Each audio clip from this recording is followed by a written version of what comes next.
Helo, a chroeso i sioe goginio newydd Elliw a fi'n... Na, da ni ddim yn mynd i wneud hynna nac dan. Mae Elliw yn mynd i ddangos i fi sut i bobi cacen. Da ni'n mynd i wneud cacen elderflower. Blodau ysgaw. Ie, o'n i'n siŵr am mi oedd o. Felly, lle da ni'n dechrau? Menyn, 200 gram. Rhof ymlaen. Da ni'n gallu neud rhywbeth arall tra da ni'n disgwyl neu? 200 gram arall o siwgr. A wedyn wya. 1 wy ar y tro. Ffordd o fo, yn sydyn. A wedyn yr wy nesa. Top tip. Dwi'n just yn slicio nhw i mewn le ti'n mynd yn agywir. Ffordd fi eto. Fatha di, o rwan ymlaen bydd yng nghacena fi yn... Y blawd sy'n nesa, a mae gen i flawd codi heb gluten. 2 lwy de o bowdr codi.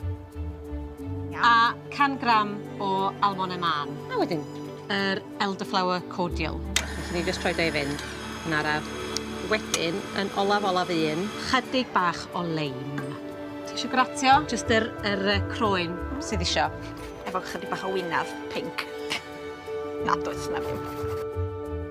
Felly mae'r leim i mewn. Be nesaf? Tin arbennig. A dwi wedi uro hwn efo menyn. A just bewn o fo.